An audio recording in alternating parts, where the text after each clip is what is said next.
नमस्कार मंडळी, प्रीताज किचनमध्ये तुम्हा सर्वांचं स्वागत आहे। तर मंडळी, आज गणपती बाप्पाचं आगमन झालेलं आहे, तर त्यासाठी आपण गणपती बाप्पांचा आवडता मोदक ह्याची रेसिपी बघणार आहोत। तर आपण उकडीच्या मोदकाची रेसिपी बघणार आहोत। तर त्यासाठी लागणारं साहित्य इथे बघा। इथं मी 1 वाटी तुकडा तांदूळ घेतलेला आहे आणि 1 वाटी इंद्रायणी तांदूळ घेतलेला आहे। तांदूळ स्वच्छ धुवून घ्यायचा आहे आणि अर्धा तास भिजत ठेवायचा आहे।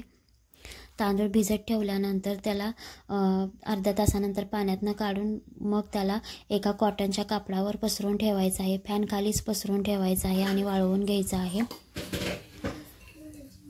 इथे मी आता तांदूळ पाण्यातून काढून घेतलेला आहे। अर्धा तास पाण्यामध्ये ठेवला होता आणि तो काढून आता त्यातलं सर्व पाणी निथळून त्याला मी एका कॉटनच्या कापडावर पसरून ठेवणार आहे, जेणेकरून त्यातलं पाणी सर्व सुकून गेलं पाहिजे आणि तांदूळ पूर्णपणे कोरडा झाला पाहिजे।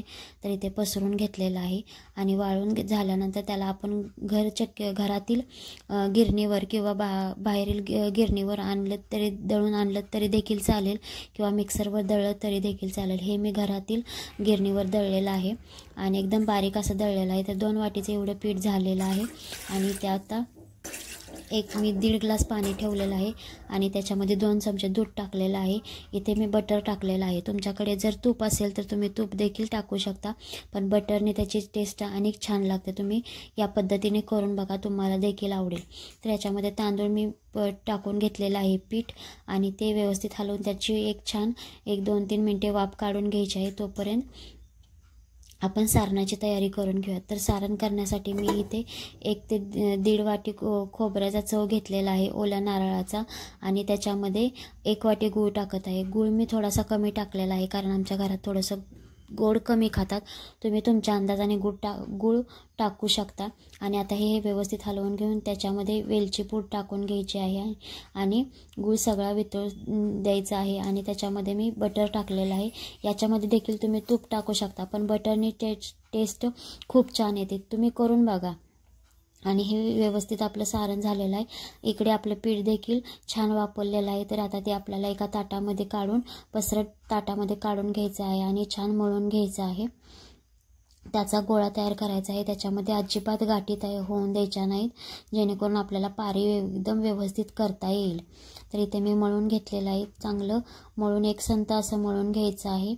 आणि तांदळाचं पीठ मळून घेतल्याने ते अजिबात अशी मोदक चिवट होत नाहीत, एकदम मऊ लुसलुशीत होतात।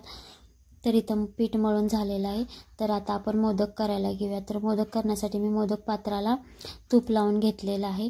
तुम्हाला जर हाताने पारी करता येत असेल तर तुम्ही देखील करू शकता, पण मला हाताने पारी करायला मला जमत नाही, कारण की हे मोदक मी दुसऱ्यांदाच ट्राय केलेले आहेत, त्यामुळे मी साच्यात केलेलं आहे। मी देखील याची प्रॅक्टिस करेन आणि पुढच्या गणपतीच्या टायमाला मी देखील हातावरच मोदक करेल। आम्ही गव्हाच्या पिठाचे मोदक करतो, त्यामुळे उकडीचे मोदक हे तांदळाच्या पिठाचे मी देखील पहिला किंवा दुसऱ्यांदाच मी ट्राय मारलेला आहे। खरंच छान जमतात आणि मला देखील आवडतात, म्हणून मी साच्यामध्ये केलेले आहेत। तर तुम्ही जमत नसेल पारी तर तुम्ही साच्यामध्ये करू शकतात। हा साचा बाजारामध्ये अवेलेबल असतो आणि आत्ता सध्या तरी सगळ्यांच्या घरामध्ये अवेलेबल असतो। तर ह्या साच्यामध्ये देखील मोदक छान होतात। आता मोदक मी असं पीठ पहिल्यांदा साच्यामध्ये भरून घेतलेलं आहे, त्याला सगळीकडे पसरून घेऊन मग त्याच्यामध्ये मी सारण भरून घेतलेलं आहे। आणि आता आपण हा मोदक काढूया। एकदम छान असा मोदक होतो। आणि इथे मी सर्व मोदक करून घेतलेले आहेत आणि आता गॅसवर एका मोठ्या भांड्यामध्ये पाणी गरम करायला ठेवलेलं आहे आणि त्याच्यावर चाळणीला तेल लावून ठेवलेलं आहे। जर तुमच्याकडे केळीचे पान असेल किंवा हळदीचे पान असेल तर अतिउत्तम। हळदीच्या पानाचा जो वास मोदकाला लागतो ना, एकदम छान लागतो ना, असा तो वास सर्व घरामध्ये दरवळतो, एकदम छान वाटतो। तर तुम्ही अशा पद्धतीने मोदक करून पहा आणि व्हिडिओ लाईक करा, शेअर करा, सबस्क्राईब करा, कमेंट करायला विसरू नका।